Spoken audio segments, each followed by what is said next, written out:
Et bonjour à tous, j'espère que vous allez bien.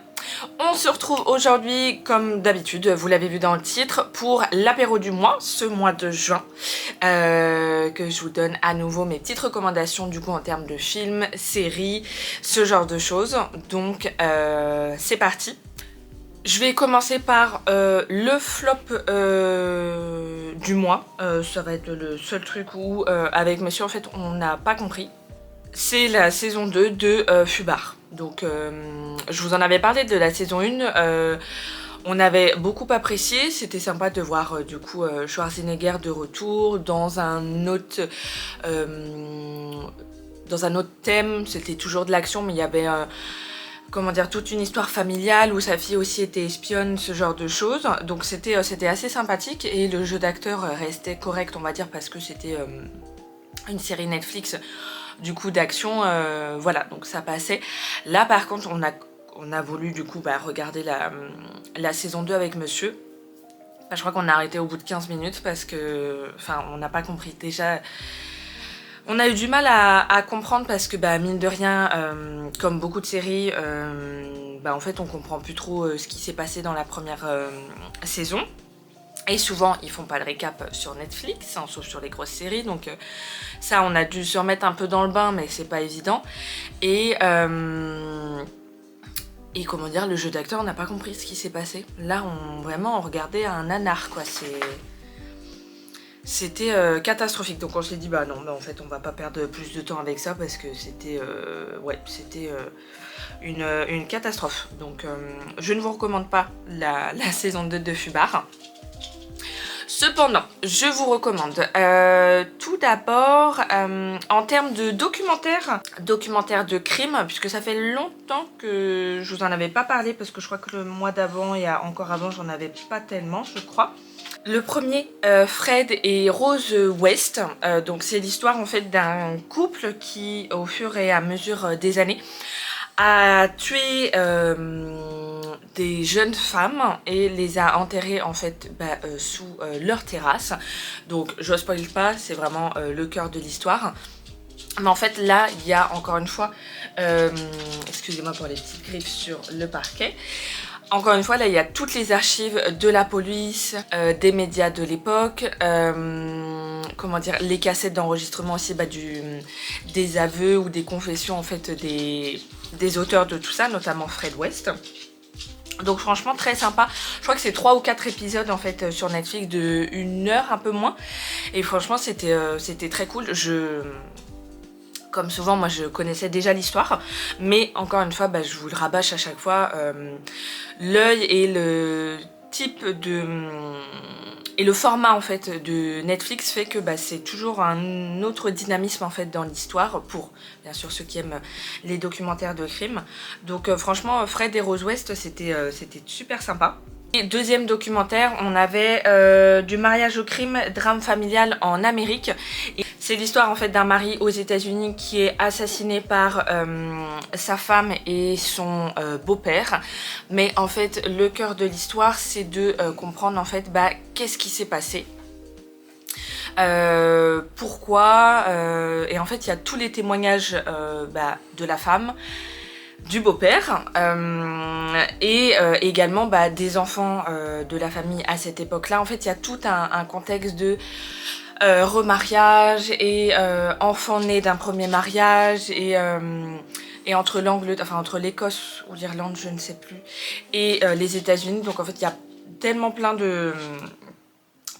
d'informations, mais en fait c'est de savoir en fait est-ce que c'est un meurtre ou de la légitime défense dans le contexte où en fait cet homme en fait est mort, puisqu'en fait c'est raconté avec 2 points de vue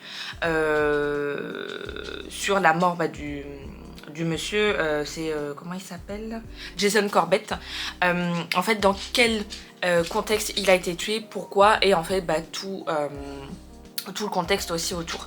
Donc ça pareil, ça c'est un documentaire mais en film, donc c'est 1h40 de film, donc pareil c'était très sympa également. Et ça par contre je ne connaissais pas cette histoire, donc c'était très sympa encore une fois pour ceux qui aiment le true crime. Et dernière série, mais alors là qu'on a adoré, Les Dossiers oubliés. c'est une enquête, c'est une série, pardon, écossaise, oui parce que ça se passe à Édimbourg, une série écossaise de crime, bien sûr, d'enquête. Et en fait, c'est que y a une enquête dans une enquête. Donc la première enquête, c'est que le flic principal en fait se fait tirer dessus. Donc à côté, en fait, le département de police tente de résoudre qui a tué, enfin non pas qui a tué, si qui a tué un des policiers, et les deux autres en fait ont été blessés. Et la deuxième enquête, c'est que pour sa stabilité mentale, en fait, on confie un département des enquêtes oubliées à ce policier-là, qui revient en fait de congé maladie littéralement, puisqu'il s'est fait tirer dessus. Et il choisit en fait une vieille affaire de 4 ans pour pouvoir la résoudre et pour du coup sauver la femme, bon, c'est une femme, pour sauver la femme du coup qui a disparu, ou la retrouver du moins, parce qu'on sait pas, selon les épisodes, on sait pas si elle est encore en vie ou pas. Et du coup en fait ça mène comment dire, sur la piste de tout ça, de tous les indices, mais ça met en parallèle deux temporalités, avant et après la disparition de cette personne-là, et jusqu'à en fait la temporalité des flics. Et pareil, alors il y a pas mal d'épisodes, je crois que c'est 9 ou 10 épisodes de 50 minutes, 1 heure, mais alors franchement, enfin, on est sur le cul à chaque...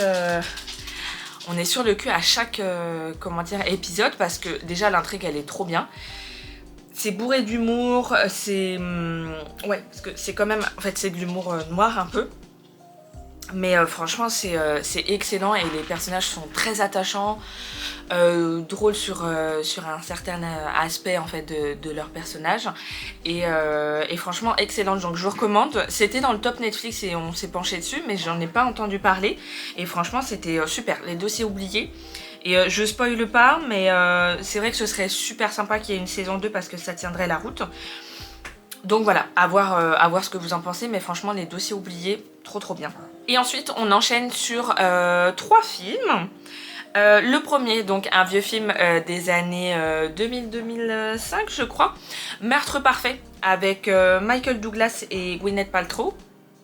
Où en fait l'histoire du film c'est que lui souhaite éliminer sa femme parce que elle est gênante pour lui, et que il a découvert, on pense qu'il a découvert qu'elle avait une liaison en fait, et donc s'ensuit tout un stratagème en fait pour organiser le meurtre du coup de sa femme, et pour que ça passe pour un cambriolage, pour un accident ou ce genre de choses. Et donc en fait on suit tout ça. Il y a une tension palpable dans ce film, c'est impressionnant. Par contre bon voilà, c'est des vieux films, donc le jeu d'acteur est incroyable. Michael Douglas et Gwyneth Paltrow, bon on n'a plus besoin de refaire le point sur leur carrière, mais franchement super film. Si encore une fois vous aimez les thrillers policiers des années 2000-2010, voilà, encore une pépite à notre liste. Et ensuite, 2 sorties de cinéma, Ballerina, donc je vous en avais parlé je crois dans la vidéo du mois précédent, le spin-off du coup sur John Wick. Franchement ça tient trop la route, en plus on a quand même comment dire, des petites apparitions de Keanu Reeves et tout, parce que pour donner un petit peu le contexte, c'est au moment, en fait c'est auprès de la Ruska Roma, du coup auprès des Russes, avec tout ce qui est lac des Cygnes, le ballet de danse, etc. Et en fait on est dans la temporalité où c'est juste avant, bon j'ai pas à vous spoiler mais il faut bien que je vous donne le contexte, mais dans John Wick 4 c'est juste au moment où en fait il est radié de la Ruska Roma pour du coup après s'enfuir, pour être libéré en fait, parce qu'il a demandé une faveur vis-à-vis de ceux qui le poursuivent. Et en fait c'est dans cette temporalité là, puisque lui n'est pas encore en fait sur la enfin il est en fait en fuite. Et voilà, et du coup on suit Ballerina, donc je sais même plus c'est quoi son nom de personnage. Mais voilà, donc on la suit en fait dans son apprentissage en tant que tueur à gages du coup, à travers les continentales, les hôtels aussi, donc très sympa. Et puis elle aussi en fait elle mène sa propre justice, donc c'est très sympa. Les chorégraphies sont super cool aussi, c'est pas le même... la même classe on va dire que Keanu Reeves, mais je pense que c'est parce qu'on a trop l'habitude aussi avec 4 John Wick et 1 Ballerina, voilà. Après je me dis ça n'a pas forcément grand intérêt d'en faire plus, les connaissances, je pense qu'ils seraient prêts à exploiter ça. Mais en tout cas, Ballerina, super. Et franchement, on n'a pas vu passer le temps parce qu'on en prend plein les yeux à chaque fois. Donc franchement, excellent. Et puis c'est avec Ana de Armas, donc très bonne actrice également de son côté. Donc c'était très très cool. Et enfin, dernier film de ce mois de juin, c'est Dragon. Le live action du coup du dessin animé. Franchement, je parlais rien du tout sur ce film là, je connaissais un petit peu les dessins animés mais pas plus que ça quoi. Et franchement très sympa, les effets d'animation sont super bien faits. Le jeu d'acteur est un peu niais mais en même temps c'est le personnage de dessin animé qui veut ça aussi, donc quand ils ouvrent la bouche c'est un peu chiant parce que c'est vraiment... Voilà, c'est un peu lourd sur les bords. En plus il y a Gérard Butler qui joue là-dedans, je sais pas d'où il sort parce que les autres acteurs je les connais pas du tout. Et franchement très bien, et l'animation est super bien faite. L'histoire tient grave la route aussi, c'est une histoire voilà de... comment dire, les dragons attaquent le village, mais pourquoi? Et donc du coup ils vont réussir à combattre le mal en fait qui fait que les dragons les attaquent. Après je sais pas si c'était déjà ça dans les films d'animation parce que moi j'en ai vu aucun. Mais franchement très sympa pour une fois. Moi je suis rarement fan des live action parce que... En fait déjà une fois sur deux, non 2 fois sur 3 c'est merdique, c'est mal fait. Et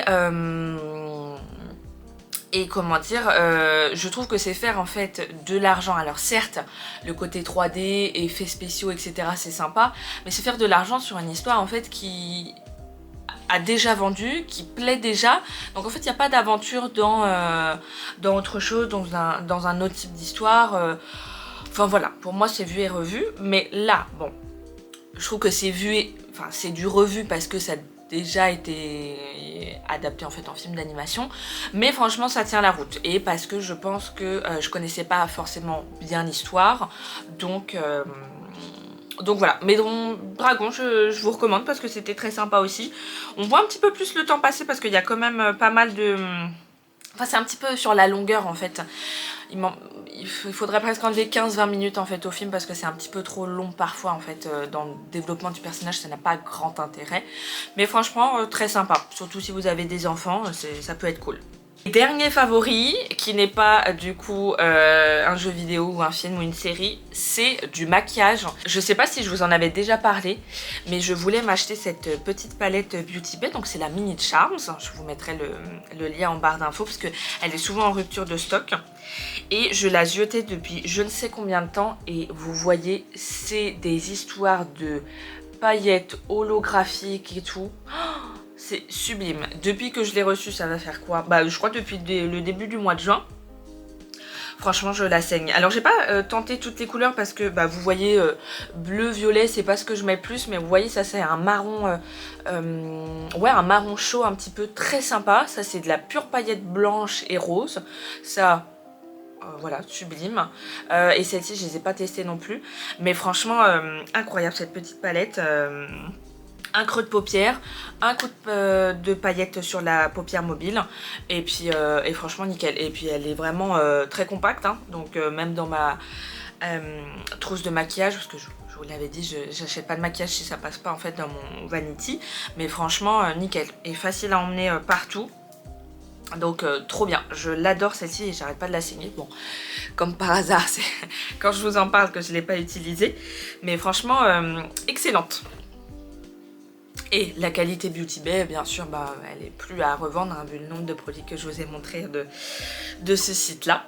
Et bien écoutez, on est arrivé à la fin du coup de mes favoris du mois de juin. Ça va un petit peu se calmer là du coup avec les semaines à venir parce que comme vous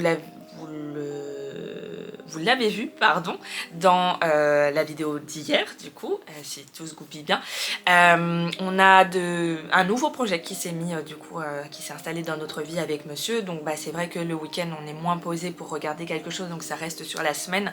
Et c'est vrai qu'on est sur des séries qui prennent pas trop la tête, ou des dernières saisons, ce genre de choses. Hein. Je vous reparlerai de tout ça de toute façon. Je pense à la fin de l'été, je ferai peut-être comme j'ai fait pour l'hiver, peut-être un condensé de l'été pour que ce soit une vidéo un petit peu plus longue éventuellement et que je puisse aussi me concentrer sur cet autre projet puisque je vais être présente sur vos écrans un petit peu plus souvent. Donc j'espère en tout cas que cette vidéo vous a plu. N'hésitez pas comme toujours à me faire vos petites recommandations, que ce soit lecture, film, série, voilà, dont je vous aurais peut-être pas parlé ou que je ne connaîtrais pas. À m'écrire tout ça dans les commentaires. Et en attendant la prochaine vidéo, prenez soin de vous et je vous dis à la prochaine. Bye!